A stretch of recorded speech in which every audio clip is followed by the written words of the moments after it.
Hello and welcome to this video, and in this video I'm going to be giving you 5 albums that I think that if you are a jazz fusion or prog fan you should listen to. But none of these albums are in the prog or jazz fusion genre, although one of them is pretty close to being in it, but we'll get there when we get there, you know. But anyway, the way I'm thinking is, if you watch this channel, you probably like a lot of the music I like, which is a lot of prog, a lot of jazz rock, a lot of jazz fusion. You know, we've looked at some classic rock, you know, all that type of stuff. So if you like that, there's a good chance you may like these albums, but I've really gone elsewhere to find these albums for you. So, what's number 1 of my 5? Well, the first album I'd like to tell you about is by Jimmy Chamberlin. It's the Jimmy Chamberlin Complex, right? And this album is called Life Begins Again, right? Now, those of you who know Jimmy Chamberlin will know that he's the drummer with Smashing Pumpkins. In 2005, I did a very brief clinic tour where I played with Jimmy. He was out there playing the drums and he was pushing this album. And I don't think I would have listened to this album if I hadn't been on tour, you know, but I grabbed a copy afterwards and put it on. Now, what this is an album that straddles somewhere between jazz rock and grunge. So if you like Nirvana, Smashing Pumpkins, Soundgarden, and you also like the Mahavishnu Orchestra, this is the album for you. There's a really incredible sound to this album. There's a gutsiness and there's a wild abandon on this, which is really, really interesting. When I toured with Jimmy, you know, I got to sit and watch him from the side of the stage, and you know, seeing him in the raw, you could see that he was an incredible drummer who really knew how to infuse a lot of emotion into his playing, but also that his playing was really rooted into the fusion drummers like Narada Michael Walden and Billy Cobham. I could hear that in his playing and in his approach, and I think this rarely gets mentioned with the sort of grunge era, and a lot of the music forms that came out at that time as well, out of rock, like the funk metal stuff of the Red Hot Chili Peppers, and then the sort of black metal of Living Colour. There's a lot of fusion in those bands, and I think it really comes to the fore on this. You know, there's some really incredible electric piano playing, guitar playing, and his drumming is fantastic. And some of the tracks on here are out and out fusion tracks, like the opening track, Street Crawler, is a fusion track.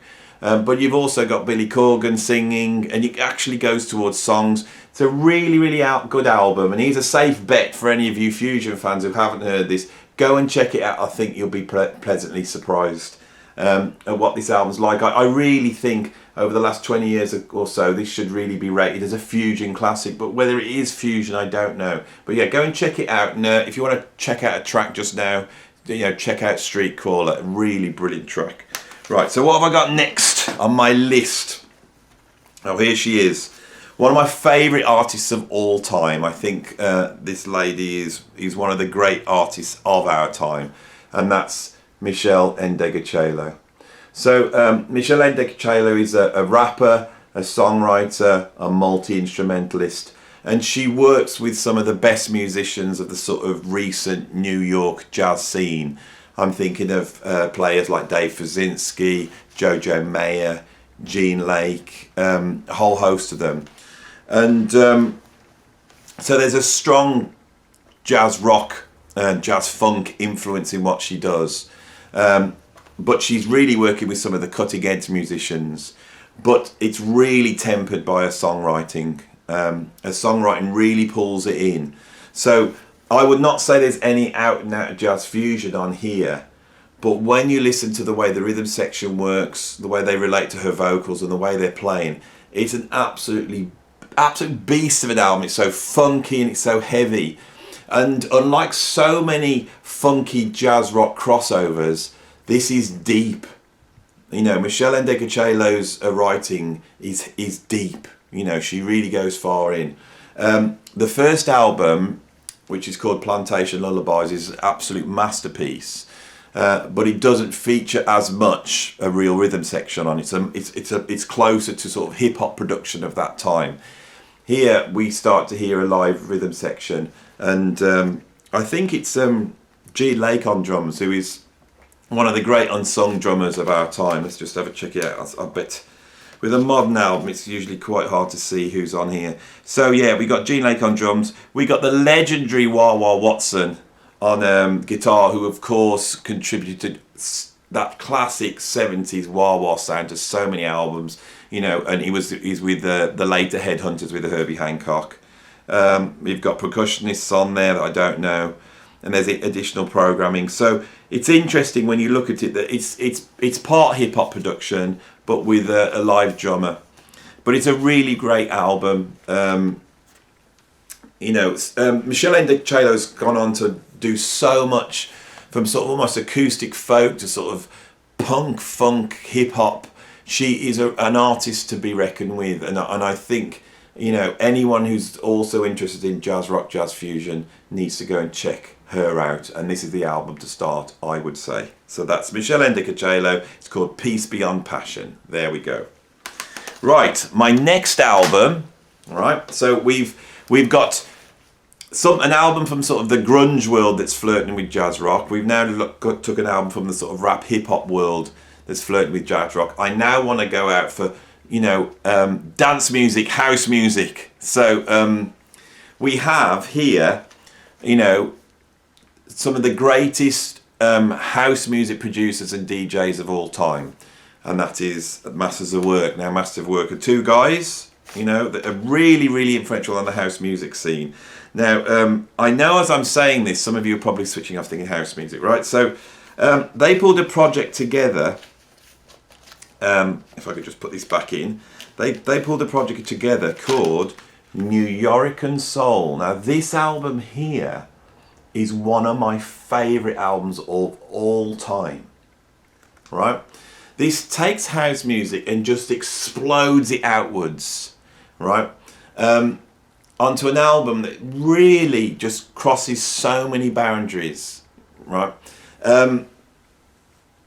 It opens with Nuyorican Soul intro, which is basically sort of a hip-hop scratch track.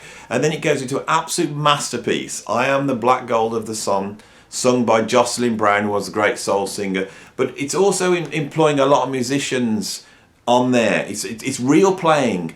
This isn't house music, but it is. It's really rooted in the spirit of house music. And there are some out-and-out house dance disco tracks on here. But it's so incredibly done, and the players that he used is absolutely incredible. So we get on Sweet Tears, which is a straight disco tune, we get the great Roy Ayers on there. On the final track, You Can Do It Baby, it opens up with George Benson just basically playing some of his best guitar playing ever, a real cadenza, and then it just hits in. This is an incredible album. Really strong Latin American influence there, really strong hip hop influence there, really strong jazz fusion influence there. At one point they do a cover of Nautilus, you know, which is one of the great, which by Joe Samples, one of the great jazz fusion tracks of all time. This is an incredible album. Like, trust me, right? If you love jazz rock and jazz fusion and you want to push the boundaries of what you listen to, go and check this out. There's some serious playing on here, serious soloing, some serious grooves, but it's all through the mind and ears of dance music producers and two of the best in the world. So go and check it out, Nuyorican Soul. Absolutely incredible, right? Now, this next one, number 4 on my list, this album, I would say is a jazz rock album, all right? But I really wanted to bring it up because I know on this channel, I don't know where else I'm going to ever put this one in, you know. Well, what is it? It's by the late, great John Hassell, and it's called Blue Screen. I think it's called Dressing for Pleasure, and his band's called Blue Screen, so Dressing for Pleasure. Right, this was recorded in the early 90s, okay? Now, John Hassell is a trumpet player that has taken the sort of tone of Miles Davis and has advanced it so it's almost beyond the trumpet. It just sounds like the wind. He sounds incredible. And he's employed a number of effects to advance that sound. And normally he works in sort of an ambient, soundscapey type realm. He's done some really incredible stuff with Brian Eno, so he's coming out of that tradition of the sort of British ambient electronica, but also jazz, very jazz, modern classical world, right? Every now and then he's dipped his toe into rhythm sections and groove. On here, he's really gone towards the world of hip hop, right? But in a really interesting way. I mean, there's some incredible players like Kenny Garrett is on here on alto sax. I think Kenny Garrett's probably the greatest living alto sax player at the moment. But you've also got Buckethead on here. So he's got some incredible guests on here. And what this is, to my ears, it's like a hip hop bitches brew. So you might imagine Miles Davis's sound and vision, and he's gone to sort of psychedelic rock and soul and funk in the late 70s, and he's produced Bitches Brew. Well, imagine the next level of Miles Davis, which is John Hassell. And if you don't know him, you need to check him out, because he's a heavyweight, you know, or he was a heavyweight amongst the jazz world. It's like a Miles Davis in the future, tackling modern digital recording, sampling and hip-hop techniques. This is an absolute masterpiece. I would rate it as one of the great fusion albums of the last 30 years, because I think it's early 90s. The thing about this album is, I think he invented something else. So the reason I put it in this list, this is out and out jazz rock, jazz fusion. That's what this album is. But when you listen to it, it sounds completely unlike any jazz fusion that we know. Right? It's really coming, it's taking those forms and pushing it somewhere else. I think he was knocking on doors with this album that are still yet to be opened. I really do. Absolute masterpiece, John Hassell. And if you don't know John Hassell, it's well worth looking at his other projects as well. John Hassell is one of these jazz musicians that has gone so far beyond jazz. I don't think he naturally gets categorized in that anymore. And of course, the best jazz musicians in the world should always be in that category. I think if you're a modern jazz musician working now and you are getting labelled as jazz, right, you're not doing something right. Okay, you're basically just mining a tradition that was done 60 years ago. Real jazz musicians should be pushing the envelope, like the people that they're trying to emulate, like the Thelonious Monks, you know, like the John Coltrane's, like the Charlie Parkers. And I think if musicians are truly going to do that in today's day and age, the jazz they make will never get labelled as jazz. You know, this is the whole problem jazz has got, but that's another story. But this album's nearly 30 years old now. But for me, for my ears, this is someone still pushing at the limits of where jazz should go. So if you don't know that album, go and check it out. The last album, right, and we're opening a door to somewhere which I think with this album, I may have to do a separate video on this world, right? So yeah, we've had grunge that sounds like fusion, we've had hip hop that sounds like fusion, we've had dance music that sounds like fusion, right? Here we have the bastard offspring of jungle, electronica and jazz rock fusion, and it is the mighty Square Pusher. And his first album, Feed Me Weird Things. I could have pulled out any album, you know. I nearly pulled out Hard Normal Daddy, which is the second album, and I suggest you check out both. This one, which is the first album, Feed Me Weird Things, and Hard Normal Daddy, where he really states his case, right? And what we get on those albums, if you could imagine it, it sounds like Aphex Twin, but created by Jack DeJohnette and Jaco Pastorius. So Square Pusher's a DJ. He's an electronica pioneer, but he's also a very, very good bass player, very Jacko influenced. And what you hear is, it's like taking jazz fusion and putting it into some weird transformative machine, right? Where it gets screwed up and scrunched up and made into this sort of insane electronica drum and bass. And you hear snatches of what sound like, you know, TV themes, or that sounds like Weather Report. and then it goes into just pure noise and then cut-ups. You know, Square Pusher has made some of the most extreme electronica, you know, ever in history. After the first two albums, he's really experimenting with jazz rock and jazz fusion. Later on, he goes down avenues separately, you know, so he makes like an album that's almost like house techno. There's an album which is called Music is Rotted One Note, which is almost like his take on Bitches Brew or even Interstellar Space. It's very, very avant-garde. But if this serves as a great introduction, this and the second album, Hard Normal Daddy. So I'm going to go through these albums again because I know some of you will probably want to go and have a listen to some of these, and I suggest you do, and please go and check them out. If you know them already, you know, back me up and, you know, let people out there know how great these albums are. But yeah, first up I had Jimmy Chamberlin Complex, Life Begins Again, which is sort of your grunge fusion crossover.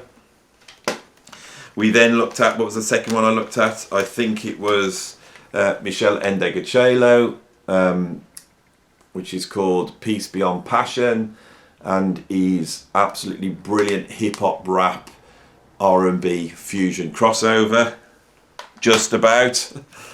We looked at the house music of Nuyorican Soul, which is house music with a very strong jazz influence, but also a very strong Latin American influence. Brilliant album that is. We looked at the incredible John Hassell album, you know, which I always call Blue Screens. I get it wrong, it's called Dressing for Pleasure. And that's an eye-opener for any jazz fusion fan. You know, if you really want to hear a fusion album pushing the boundaries, go and check that out. And finally, the absolute master Square Pusher. You know, I'm a huge Square Pusher fan. And once we get into Square Pusher, we open the door into Aphex Twin and Ortechra, you know, Photech. We also open the door to sort of bands like Red Snapper and Ronnie Size, Goldie. You know, in the 90s, there was such interesting things going on at that time in music, such interesting things. But this really opened the door to that, but this is probably the most extreme example of what was going on in the 90s regarding music. I think it was an incredible time, the early to mid 90s was in terms of music. I've talked about this elsewhere, you know, in my history of jazz, how when you look at jazz, once you get to the 90s, what's really interesting is happening elsewhere. It's happening in the names of other genres. That the form by that time has expanded so far that it's really permeating deep into other genres and styles.